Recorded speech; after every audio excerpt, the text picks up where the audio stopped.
Hey guys, how's it going? Matt from Foulball Productions here. Thank you so much for joining me today. I truly hope that you're doing well because I am doing phenomenally. Thank you so very much. This is the MFer Podcast episode. What are we on? 9? 9 episodes of this show? That's crazy. 9 wild episodes of the MFer Podcast, me and Luke from my house, bringing you hours and hours of entertainment. Now roughly 9 hours of broadcast excellence. That might be overstating it a tad, just a little bit. How are you? I hope you're well. I am beat. I am so exhausted. I think it's just so many days in a row of not sleeping well. You know, it always starts with that damn cocktail lounge, I swear to God. Because I have a few days off before that, right? And I tend to get up early on those days off. I exercise more. But, man, that cocktail lounge didn't really, I don't really sleep much after it. Because it's like, you go late. And then I'm drunk. And I got to get up in the morning for work. And it's, and then it just starts this habit. And then, like, every day of my work week is kind of like that. And the other night I put out a video on Simon Pegg being an absolute tool to the fans. If you haven't seen it, go check out that video. He was basically saying Star Wars fans they're upset with Star Wars because it's diverse. Yeah, that's why they said that.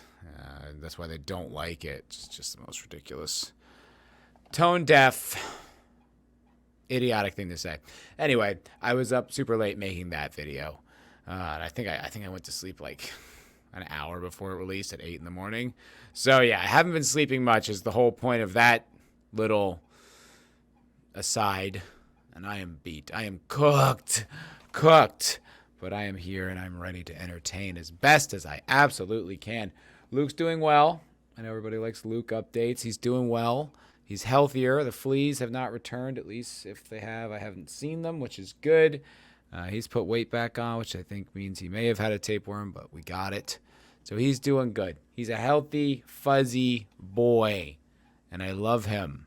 I love him very much. Sometimes, I swear to God, having a pet is great. I don't know how I would be if I didn't have a pet.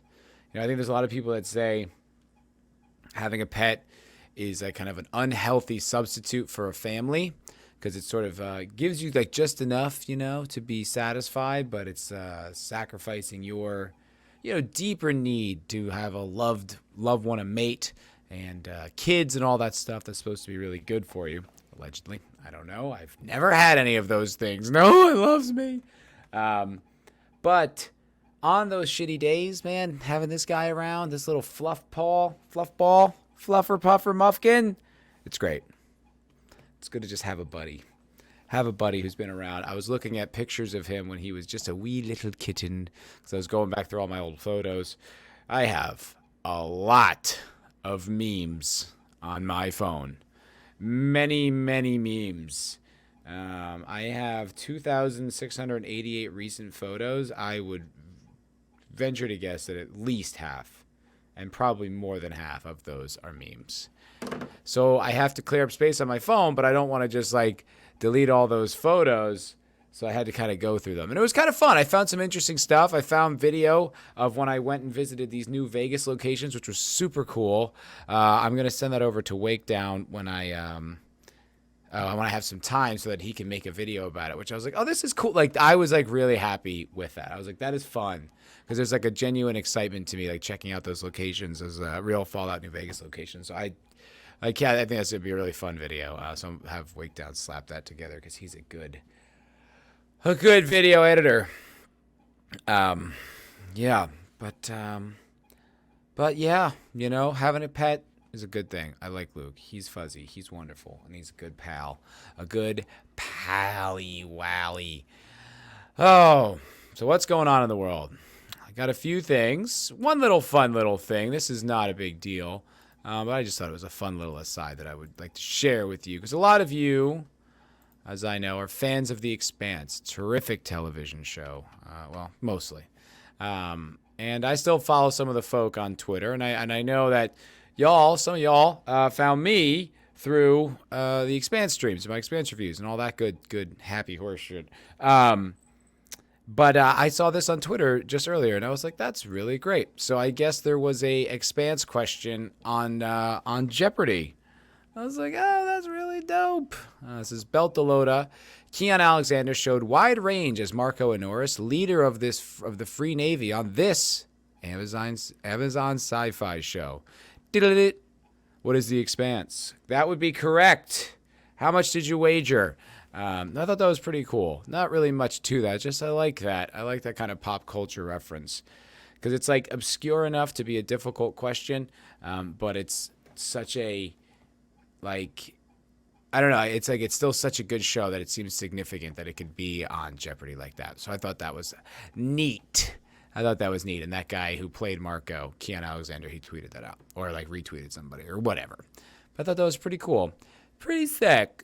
So a little Expanse on Jeopardy. And that's kind of it. That's all I got.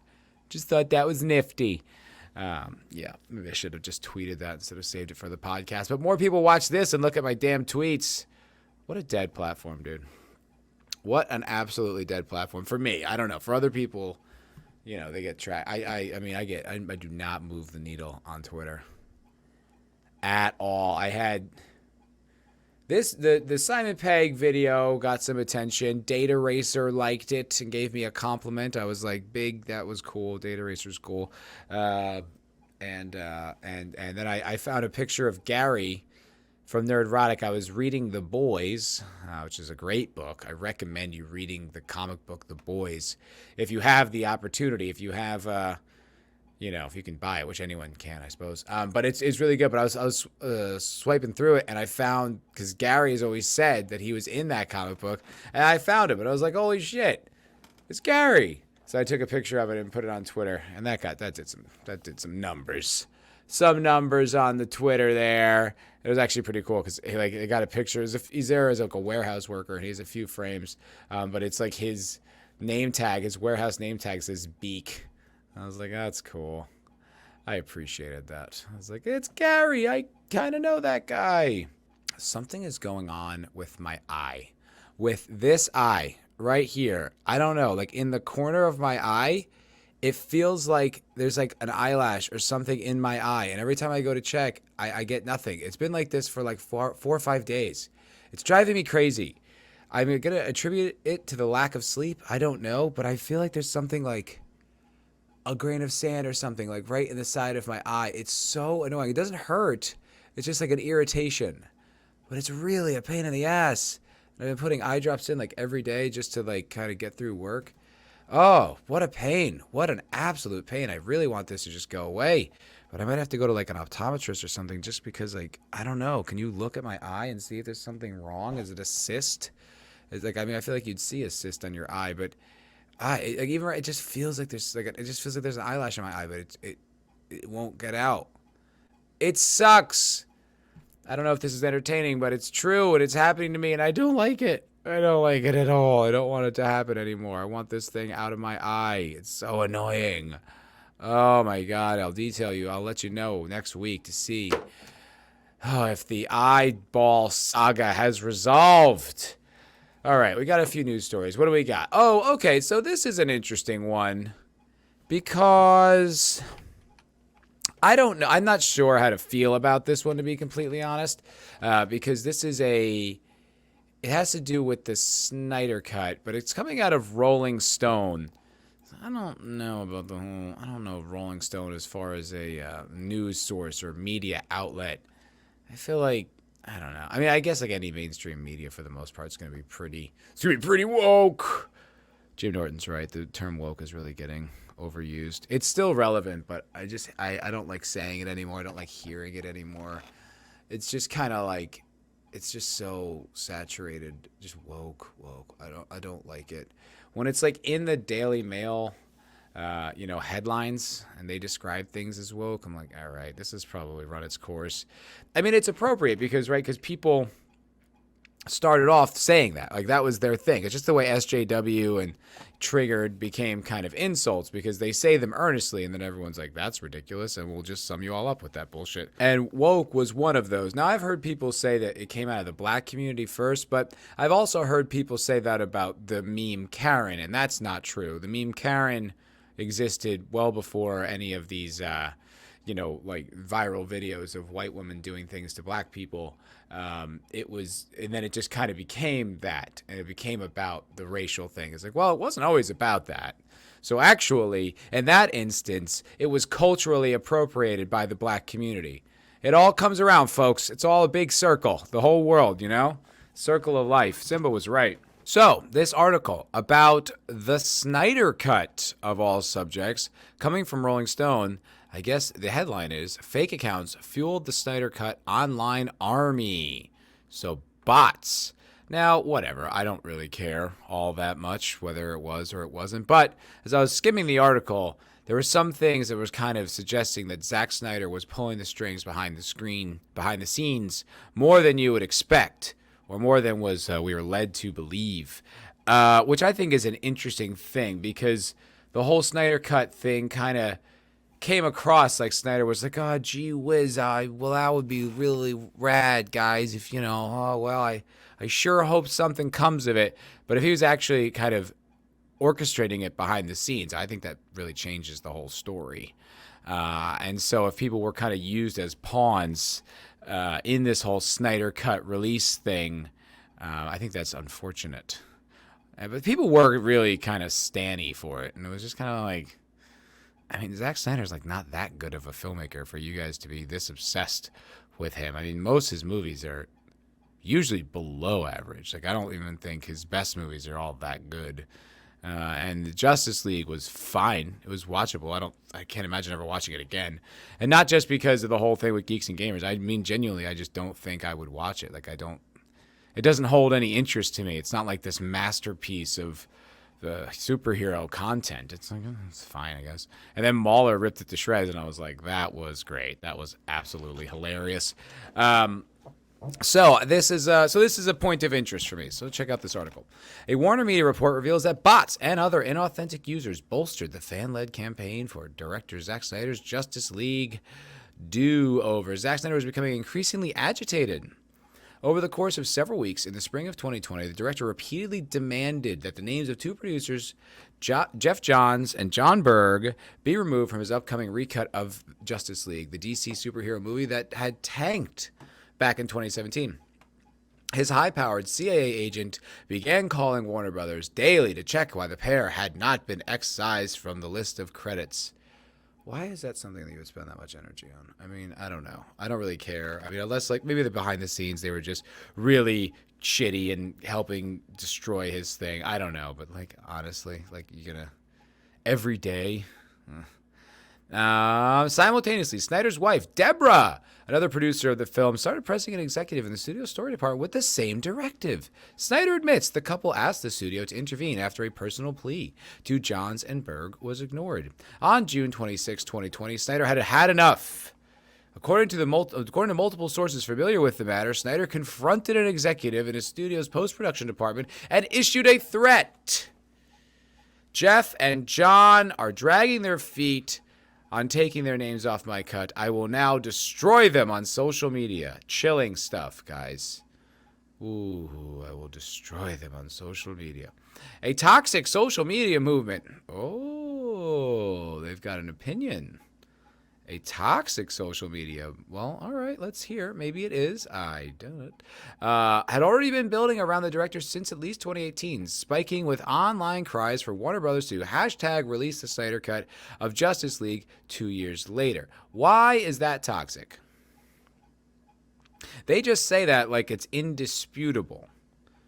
That's clearly the opinion of this writer, but they don't frame it like it's their opinion. They just call it toxic. So you just have to believe. And if you don't know anything about this or you have no opinion, why would you even question it? I didn't follow it, but I don't think fans wanting the Justice League to not suck is toxic. But that's the thing. Any fans now complaining about the thing, it's automatically labeled toxic. It's like, We'd be less toxic if you made good content. If you stopped with the politics, you stopped with the bullshit. You know why. You know why. That's why you're here. That's why you're here. As Snyder demands escalated behind the scenes, including for more money to finish his 4-hour director's cut of the film for HBO Max and access to intellectual property, so did a flood of attacks aimed at Warner Brothers, calls for boycotts, demands for some executives to be fired, even death threats. I mean, I feel like an executive probably gets a death threat like every single day. I don't know why it needs to be mentioned. I mean, it's the internet, like, whatever.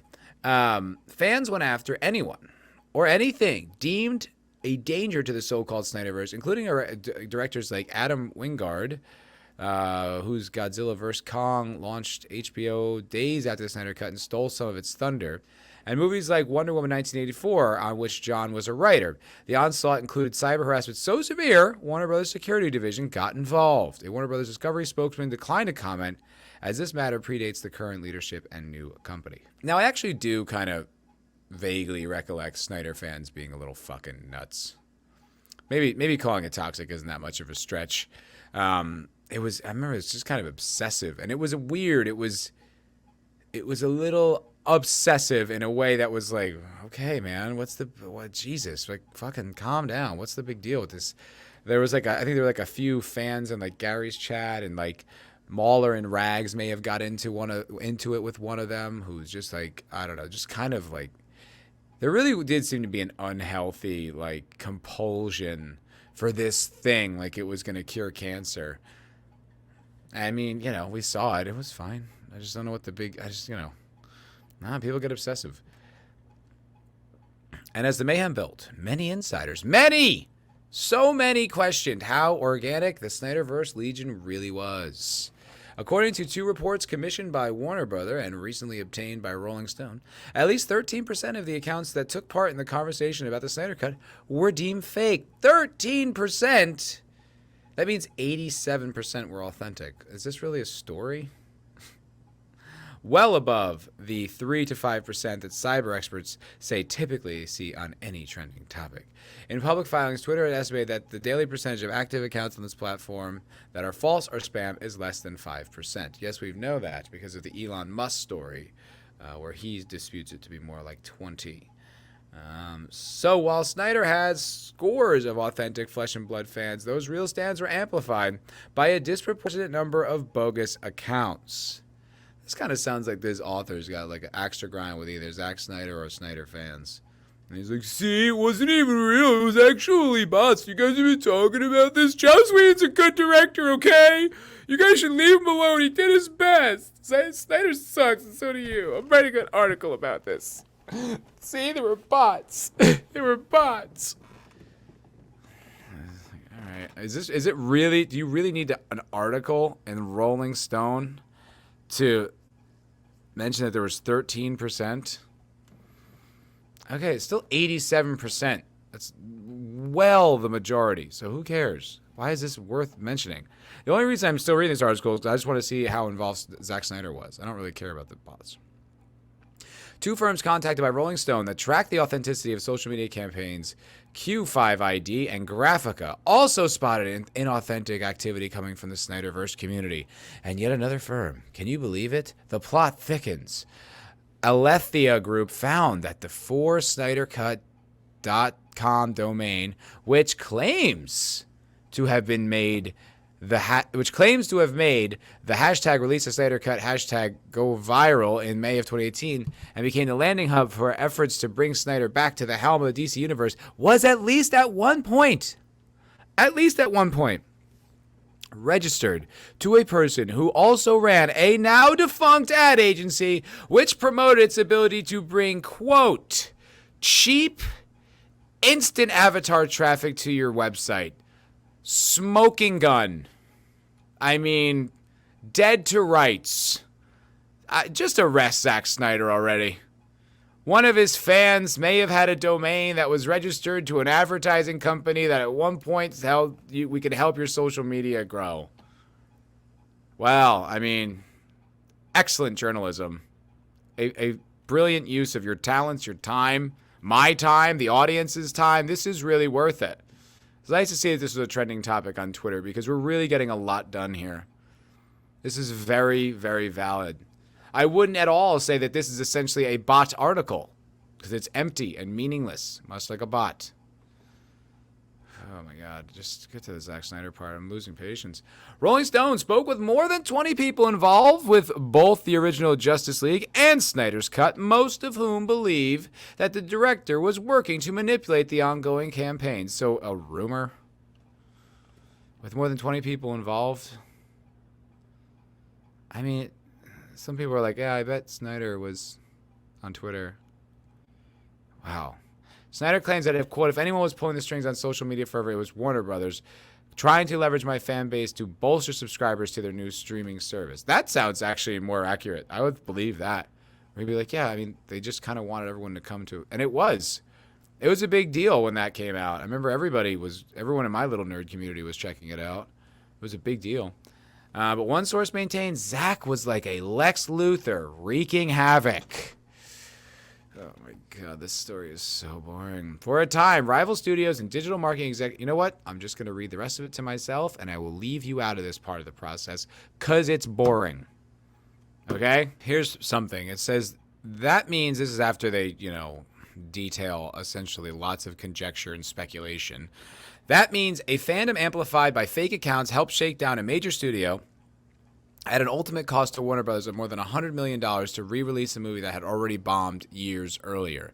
But this one didn't bomb. This was a huge success. It launched that platform, and everyone was talking about it. It was one of the biggest movies. Even people I know that are kind of media normies were like, "Oh, dude, I gotta see it." It didn't bomb. It was a huge success. So whether or not they didn't.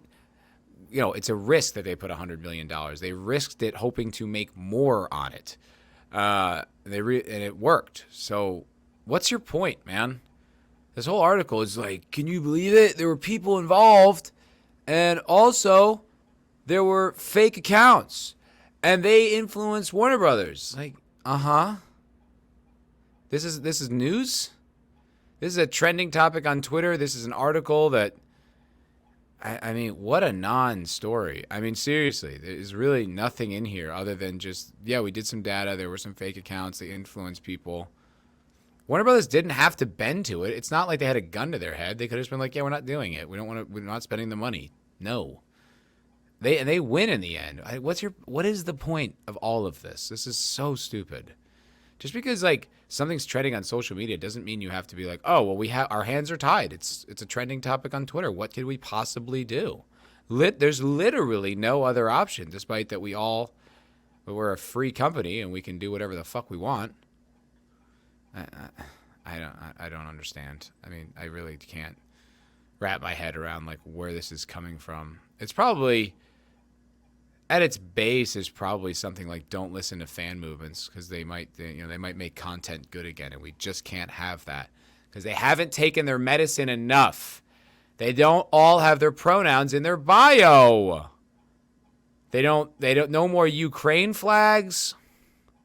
We need another spike of COVID to get these people in line because my God, this isn't working. I don't know. I really don't think there's anything here. What a terrible article. And it's long. I'm not even going to read the rest of this. I can't believe how much time they put into this. Oh, my God. Yeah, I'm done. Okay, there you go, guys. Busted. There were some bots involved.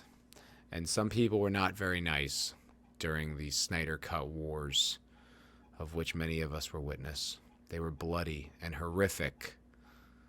Oh, my God.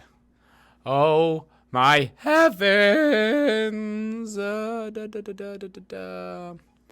Is there anything else in No, all the other stories I have are not pop culture or media. They're news. Good old news. Let's do a little palate cleanser because the next three are pretty... If I have enough time to get to all of them. The next three are a little, they're weighted. This is not. This is just an interesting bit of science, trivia, fact, developing story. I think it's pretty darn cool. And this is coming to us from the Boston Globe. The Boston Globe, everybody. It says a mysterious radio signal has been detected from a distant galaxy, MIT says. That's kind of cool. That's sort of interesting because that's one of those things that apparently we look for when it comes to extraterrestrial life or existence of other advanced species. Because as I understand it, every single radio broadcast we've ever done, is traveling the cosmos. Can be picked up with anyone with a little antenna that picks up an FM signal can get it, as I understand it. However, it hasn't really gone all that far because while the speed of light is fast, it's not very fast in the context of the universe. So I don't even think it's reached it's probably reached Proxima Centauri. Yeah, I guess it had to have a few years. Yeah, of course. So I don't know. It's not that far in the terms of the cosmos. Anyway, obviously I'm not all that educated on this. Back to the story. Astronomers have detected an unusual radio signal from a far-off galaxy, according to MIT officials. The signal is a fast radio burst, an intensely strong burst of radio waves. Dude, that's kind of wild, eh? The Massachusetts Institute of Technology said in a statement, usually the mysterious signals last for a few milliseconds at most, but this one lasts up to 3 seconds. That's a significant, if it's just a few milliseconds, and now this is 3 full seconds, and included bursts of radio waves every 0.2 seconds in a clear periodic pattern. A pattern! Ooh, that's interesting. That is interesting. The discovery was reported last week in the journal Nature, by members of CHIME FRB collaboration. The Canadian Hydrogen Industry Intensity Mapping Experiment, or CHIME, is a radio telescope in British Columbia, Canada. Oh, Canada's involved? Boo! Boo, Canada. I was at work today, and this girl, she's really funny. She was like grilling my lack of knowledge of geography. And I was a bit defensive, but it turns out she was right. I really didn't know many capitals, especially of other nations. Like, I forgot that the capital of Canada was Ottawa. Totally forgot! But then I was like, who cares? It's Canada. It barely matters. Right? Canadians. Come on. Barely people. CHIME is designed to pick up radio waves emitted by hydrogen in the earliest stages of the universe. It can also detect fast radio bursts, or FRBs. And it has found hundreds of them, MIT says. Co-authors of the paper include these people. CHIME picked up a signal of a potential FRB in 29. Okay, it was unusual. Wait, I want to talk about this one. What do we think it is? What could it be? While the origin of FRBs is uncertain, astronomers suspect the signal could come from either a radio pulsar or a magnetar, 2 types of neutron stars, you son of a gun. The source is located in another galaxy several billion light years from Earth. How the hell? That is crazy, dude. Several billion light years. That's far. That's really, really far. So it took several billion years to reach Earth, and we just picked it up. That's nuts, dude. That's so wild. There are not many things in the universe that emit strictly periodic signals. Examples that we know of in our own galaxy are radio pulsars and magnetars, which rotate and produce a beamed emission similar to a lighthouse. And we think this new signal could be from a magnetar or a pulsar on steroids. Oh, you misleading sons of guns. That is clickbait. While it is interesting, they're like, yeah, it's probably just a collapsed star, but it's pretty cool, right? You're like, yeah, not as cool as what I inferred it to be and what this article infers it to be. A mysterious radio signal. It makes it sound like it was an alien broadcast. Do you think there's an alien version of the Culture Crime Fighters somewhere out there? Where 2 guys are bitching about Earth Wars? Talking about that. Getting all pissed off about their local celebrities and how much they've let them down and their shattered dreams and bitterness, or they just come together. Who knows? I would like to believe that there is an alien version of the Culture Crime Fighters out there. I mean, the universe is literally infinite, right? Well, is it literally? I don't know if it's literally infinite. It's essentially infinite. So that means there's got to be other life forms, most likely, right? Probably some form of alien YouTube exists. And there's probably like a Beep Bop. There's like Claborg and Garnaff, and they have their Culture Crime Fighters. I would like to believe that that is a thing. That'd be a funny clip if me, like a funny little sketch if me and Fidge did that. Just came in as the alien culture crime fighters. Put like alien symbols. Glarp narp. Nirp nirp. Scarpet narpet. Ah ah. Brie Larson has bad feet. Oh, gee whiz. Well, that was a bit of a letdown, huh? I thought there was more to that. A mysterious radio signal. I was like, oh, what could that be? They're like, I mean, it's just a cosmic phenomenon. Like, could you have like been a little more vague or like open-ended, you know? I mean, it's like, is there anything on Earth that we see that does a pattern like this? Like, I don't know, something that would be alien life forms? Come on, give us something juicy. It's like, oh, well, we think it's great. I know you do, you nerds. I wanted some aliens. Well, nothing fun. AOC's being an idiot. AOC's being stupid. I know. What else is new? But I did want to see this phony, spicy, big-bootied Latina. Speaking of big-bootied Latina, there's one in this picture right here. You can see a little TikTok. Did get me clicking. Those New York Post hot girl clickbait things, they work. Damn, they work. I clicked on it. And she's like, I'm a nurse. And, like, people are saying my scrubs are inappropriate. It's like, I mean, you'd have to know that they certainly don't hide your chest. It's like, it's just my body. It's like, yeah, I get that. But that you could wear looser scrubs. They make bigger sizes. Like, you don't have to have them accentuate your tits and ass. Like, there's nothing I can do. I mean, there's totally something you can do. You just don't want to because you get attention from it, which is fine. But that's that old thing where it's like, you know, women will take the attention but act like they don't want it, but they'll take all the benefits from it. It's like, all right, never mind. So AOC is being a fool.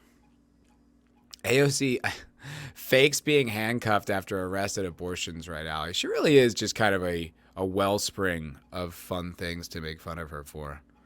She's just so annoying. Hotter than I thought. I guess she's pregnant. It works for her, man. She looks good. She's thick. I didn't know she was like thick. Not like, you know, real world hot, but like politician hot. I never thought she was. And I was like, oh, maybe. But she's just so annoying. Imagine how opinionated she is, like, in her personal life. Could you imagine? You know what I mean? Just trying to have, like, just a disagreement, a discussion about something, how impossible that would be. You'd basically just have to let her be right about absolutely everything because it'd be like, I don't think there's any value in it. So, far left, and that is accurate, not an opinion. She wants like a 99% tax or some crazy shit. Far left Representative Alexandria Ocasio-Cortez was roundly mocked on social media Tuesday after she put her arms in her back to imitate being handcuffed following her arrest at a pro-abortion demonstration. Oh, so she did get arrested. Oh, okay, they just didn't cuff her. She just wanted to make it look worse. Just like when she went down to the border wall and cried so everyone could see how much she cared. What an absolute phony. The Bronx and Queens little Freudian slip there. You can see how my true feelings of AOC is. She's a queen. Yes. Yes, queen. The Bronx and Queens Democratic lawmaker was gently, I like how they're just like, yeah, she was not in any kind of danger, gently escorted away by a Capitol police officer along with fellow city rep Carolyn Maloney after blocking traffic outside the court building. AOC kept up the charade of being restrained for a few steps before raising her fist to supporters watching her from the sidewalk. She then crossed her wrist behind her back again. What a phony in the faux handcuff position. That's pretty funny, dude. Look, she just kind of wants the picture to look more like, yeah, see, I'm out here in these streets fighting for our rights, fighting for your rights, America, and look what it's cost me. A mild inconvenience. The clip spread like wildfire, and conservative commentators were quick to chime in. AOC pretended to be in handcuffs when she was escorted. Well, I mean, I don't really know if we have to, like, okay.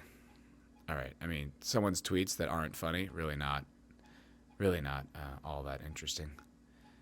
But it is so hilarious. She's like she's like cosplaying. She's like cosplaying a protester. Like, what a dork.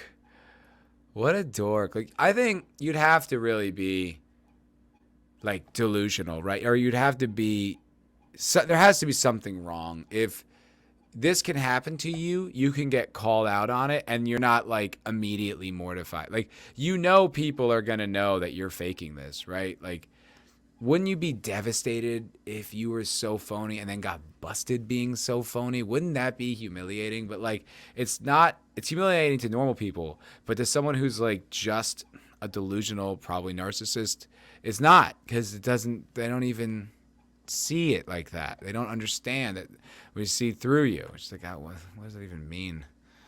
I'm out here fighting for your rights. The Capitol Police, okay, invisible. These are just more tweets, more people. Representative Rashida Tlaib points upward while being arrested. I guess, no, did he fake it too? It looks like he's faking it as well, because in this picture, he's not, I don't know who this guy is, but he's not being arrested, or he's not being cuffed. They're escorting him, and then he's got his hands free. So he pulled it off too. They all pulled it off. Andy Levine, yeah, brother, kill those babies, murder them, kill the babies. Note the handcuff pose. Yeah, the handcuff pose. Oh my God.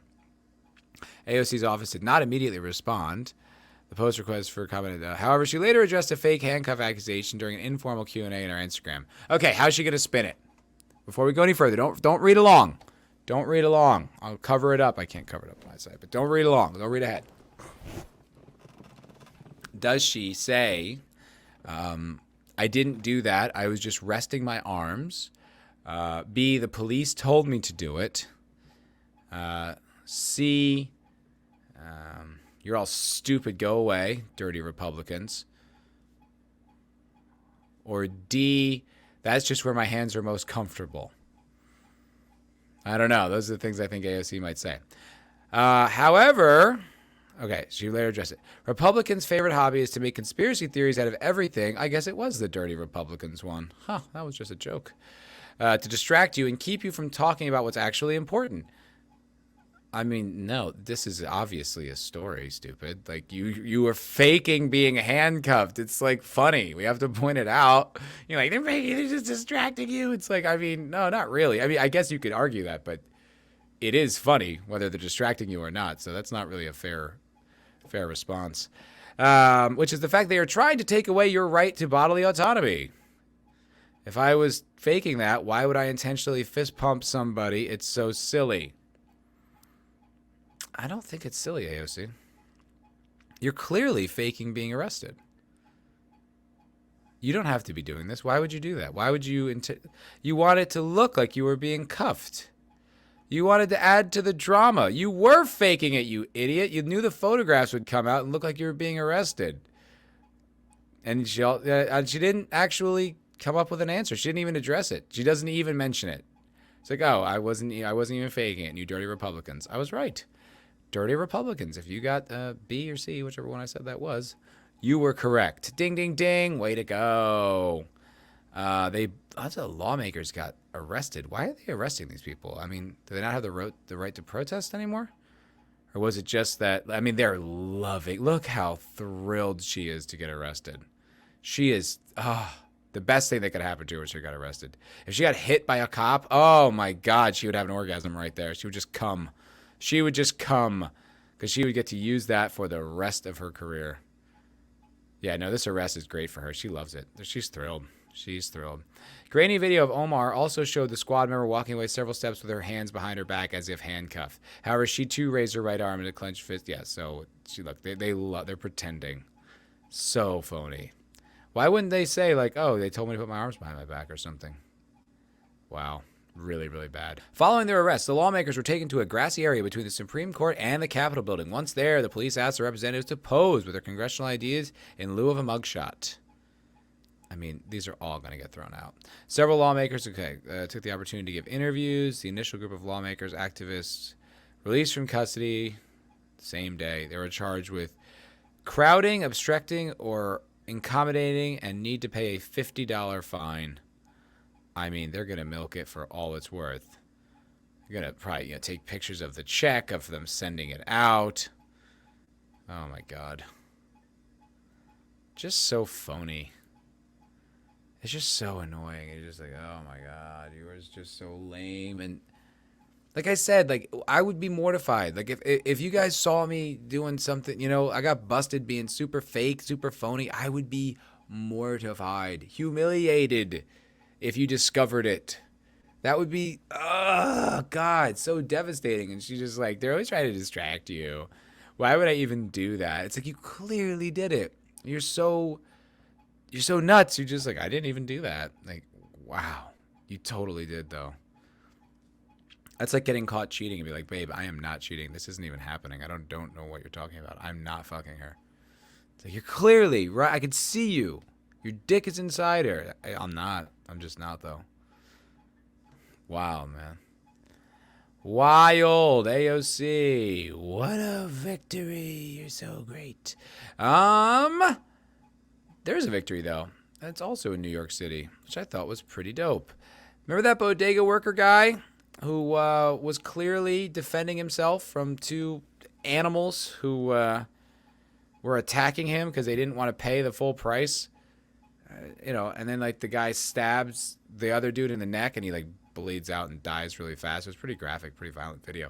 But it was so clearly self-defense. I mean, the guy was absolutely harassing him. That guy got charged with, I think, second-degree murder. It's just like, murder? Not even manslaughter? That sounds like he wanted to kill him. He just wanted to get the guy away. He just wanted to defend himself. Well, he got the charges dropped, which I thought was fucking great. NYC bodega worker poses for celebrity pics at home and says justice was served after woke. See what I mean? Woke, got it. Woke DA Alvin Bragg finally dropped the murder charge. That guy does sound woke as fuck, though. He sounds awful. Holy hell, man. That guy's just like, he's like importing more criminals into New York City. He's like, come on, we need more of you. The crime rates gotta go up. Let's go. Get out there. Get busy. Oh, you get released the same day. Right back out on the street. Go, go, go. He fatally stabbed gangster in self-defense during dispute over a bag of chips, dude. A bag of chips. You're dead over that. Was that really worth it? And that woman, her boyfriend or whatever, he's dead. This guy had to go to jail. He had to kill someone, even though, it's self-defense. It's still not something you want to have to do. All over a bag of chips. What's that? That's crazy. Like, why would you not just pay? How much could chips be? What are you doing? What are you doing? You're fighting over a bag of chips. Now you're dead. Idiot. I didn't know it was that petty. I knew it was petty, but that's really petty. Jose Alba is feeling so-so after the DA dropped the murder charges against him. He was spotted taking a celebratory selfie on Tuesday after the ruling. Alba, 61, told reporters he believes justice was served and he is healing. He had been charged with murder in a July 1st workplace confrontation. He fatally stabbed a customer. I think he was at Rikers for the duration of his time in jail, too. That's not a great place to be, man. He fatally stabbed a customer who physically attacked him behind the counter. Kill was Austin Simone, 37, my age. 37 years old. Now he's dead over a bag of chips. That's crazy, man. That is crazy. Who was on parole for assaulting a police officer. He sounds like a lovely, lovely person, and he will certainly be missed. Alba said he plans to speak out about the incident soon. Well, stay tuned, folks. Alba's going to talk. A New York City bodega worker? Okay. Picture stabbed. Okay, he says Alba faced intense backlash, including criticism from city's mayor for charging the elderly worker to begin with. Oh, the mayor said that too? Oh, that's dope. Because that guy kind of seems like an idiot, even though, I thought, an ex-cop would be tough on crime. Doesn't seem like it. But that's interesting that he, was like, "That. What are you doing? What are you doing?" And if the mayor's criticizing it, those charges aren't sticking. There's no way the DA is going to go against the mayor. Be like, fuck you. I don't care. Yeah. You won't be DA for very long. Alba, confronted by reporters outside his home, said he's feeling so-so, believes justice. So I basically just read the entire thing, the summation of the whole thing. So that's him. Way to go. And this is the video of it, and that's the guy who's now dead. God, just try to run a bodega. That can't be an easy life. Hey, long hours, small margins, just so much work, inventory, taxes. What are you hassling the guy for? Just pay for the fucking chips. I mean, what are you doing? Yeah, you got the Blue Moon Deli. I wonder what neighborhood that is in. I used to work work and live in New York City for a time. It is on. Holy shit! No fucking way, bro. That is around the corner from my friend's house.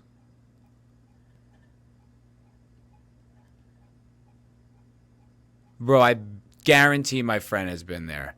That's nuts. He lived on 95th and 1st. Holy fuck. That's 4 blocks away. And in Manhattan, that's nothing. Oh my God. Yeah, because there's that place, Marion Square Pub. We used to go there and watch football. Bro, I wonder if I've been there. That's crazy. Holy shit. Wow, I didn't even think to look until right now. That's nuts, man. I mean, bodegas are bodegas, so they're just kind of like all over. They look the same. It's not like, I mean, unless it's the one in your building or near you, you tend to just go to whichever one's nearby. Oh, wow. That's crazy. Because that's right on the border of Spanish Harlem. So that's like the Upper East Side, but like the Upper East Side. And it's right by Spanish Harlem, which gets a little dicey. A little bit more violence going on around there. I used to play basketball with these kids right at the park there. And these high school kids fucking put a fucking hurting on me and my friend, bro. It was like they would fly. I was like, how does he jump like that? He was on springs. Like, bing. It was just like, wow. You're really athletic. I am not. It was wild. Absolutely wild. So that's good. That's good. Good that he got out. That's nuts. It's right by my friend's house. So that's so weird. I should ask him about that. Oh, he did. And he did get stabbed too. Oh, and the girlfriend was not charged. That's weird because she stabbed him, I understand. I believe over a bag of chips. Everything. It was only that Alba reached to the top shelf and pulled. Okay. It was everything over a bag of chips. All of this could be avoided. All of it. It all could have been 100% avoided. No one had to do any of this if you just paid for the bag of chips like a functional member of society. My God. My God. And then he had to go to jail. Oh, yeah. Oh, this is the video. That's wild. And look, he just comes down. Look how threatening he is, man. That's scary, dude. Oh, my God. What the fuck, dude? Oh, yeah, and there's he is after the fight. Ah, what a badass. And that's that fat DA who just loves putting criminals on the streets. Just loves it. DA Alvin Bragg, I am so glad I don't live in your city anymore. So that's good. Justice was served. Yay. Yay. Pretty nuts. That's right by my buddy's house, though. That's fucking crazy. That's crazy. I haven't been there in years. Spent a lot of time up there, though.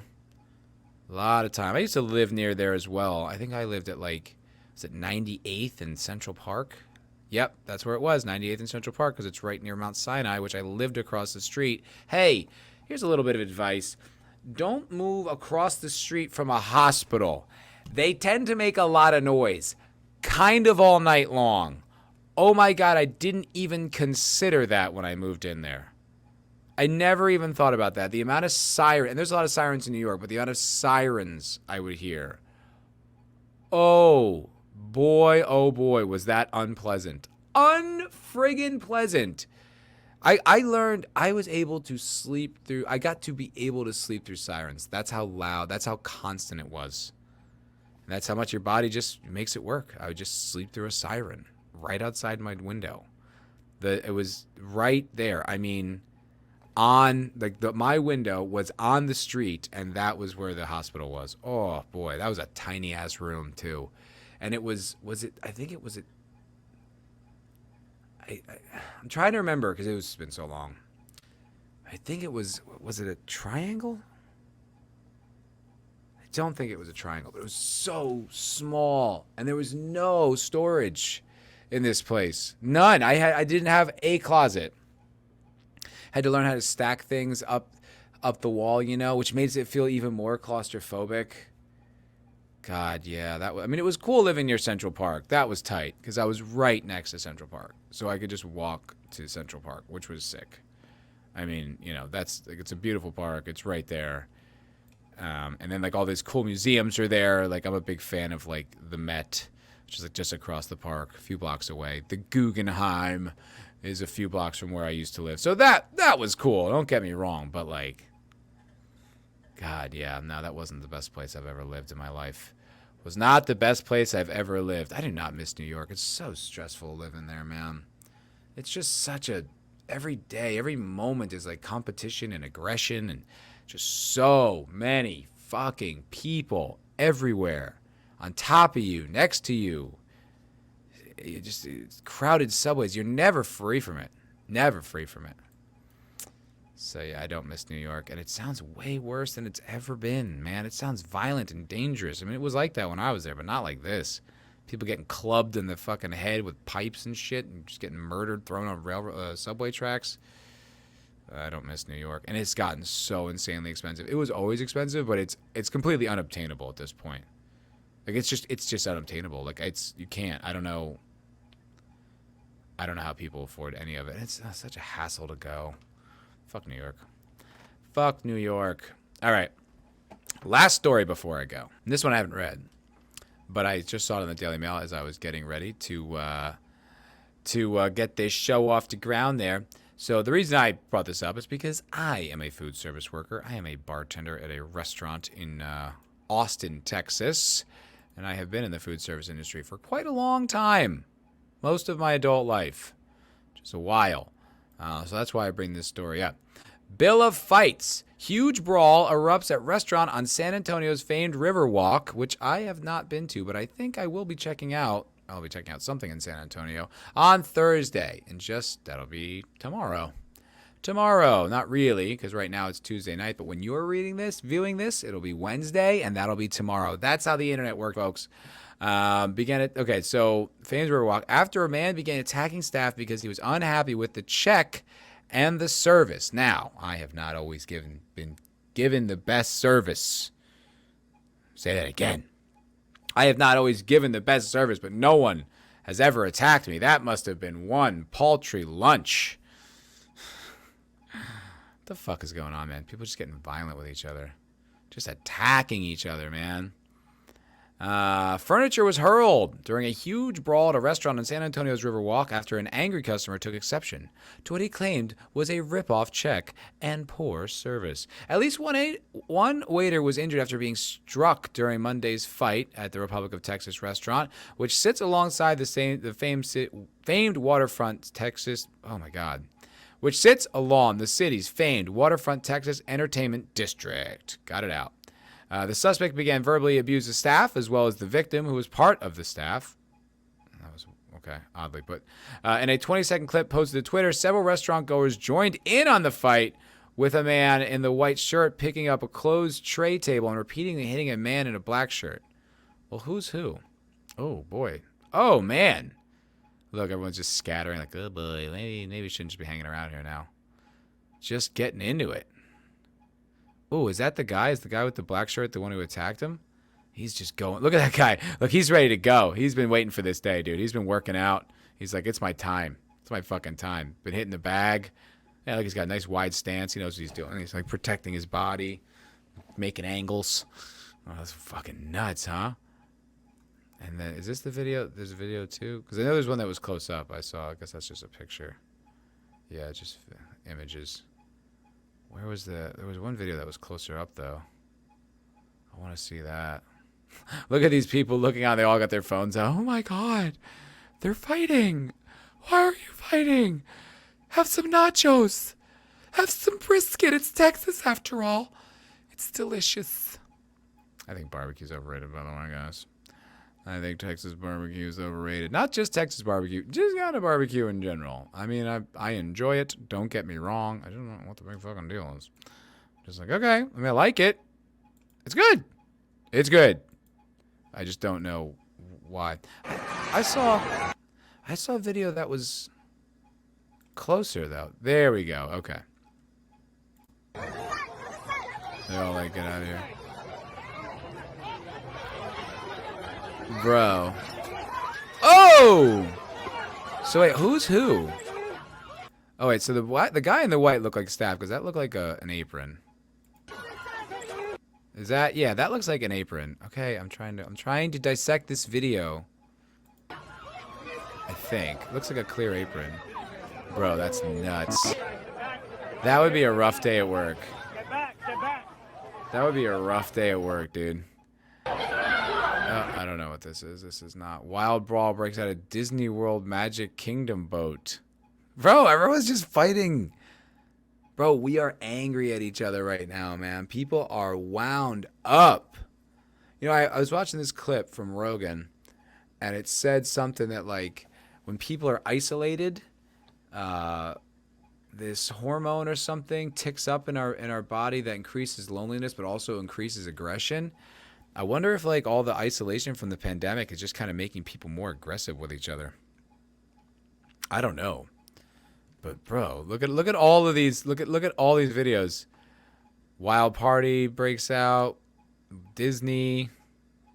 Brawl between women. Complete chaos. Brawl. Pancakes. IHOP brawl. I watch. I just want to see this one. It's the concourse. Oh, shit. Oh, there's a kid there. There's kids there. What the hell's going on? Oh my god, dude. Police and riot officers. What the fuck is wrong with people? There's children present, man. What are you doing? Getting violent?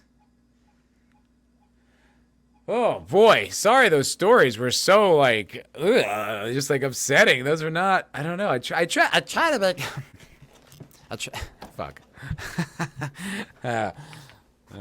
Try to make this podcast more entertaining. I tried to summon Wendell. He wouldn't show up. You're all welcome. Try to make this podcast entertaining and uplifting and fun. That wasn't uplifting or fun. That was just like we're all ripping each other's heads off and we hate each other and COVID's back. COVID's back apparently. People at my work have been getting COVID. I guess it's like coming back around. I can't take another round of this shit. I can't. No more COVID for me. Even if it comes back, I don't know. I don't care. It's not real. It's not real. It's made up by the government to get rid of Trump. I don't know if that's true, but it's as likely as anything. So I don't know.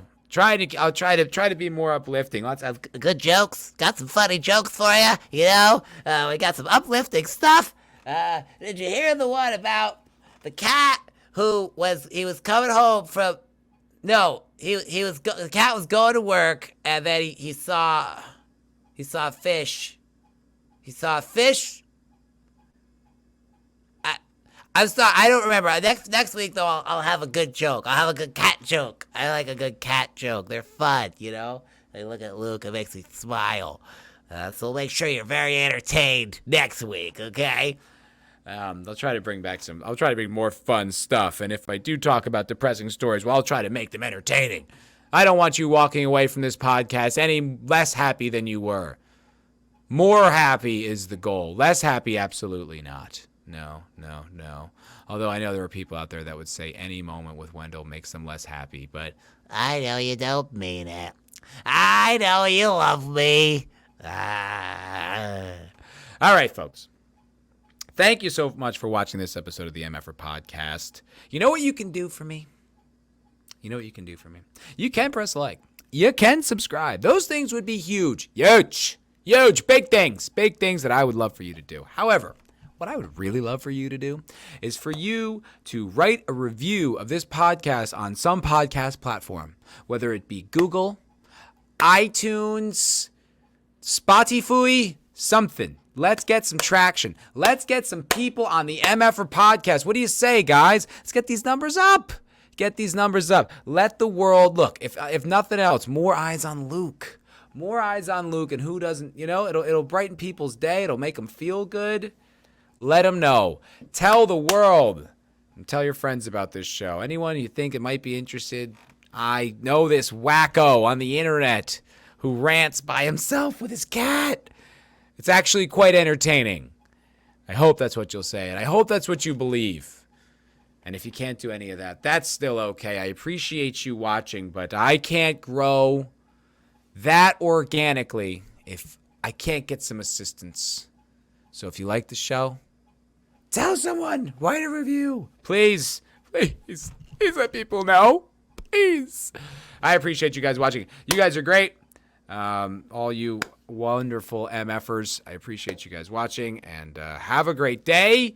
You can next catch me on the MFer Cocktail Lounge, 8 p.m. this Friday. I will not be gaming with Imperius this week because I will be in San Antonio, which sucks because I'm actually having a lot of fun doing that, but not this week. So, have a good one, and I'll see you all in the next episode. To the freaking Lou.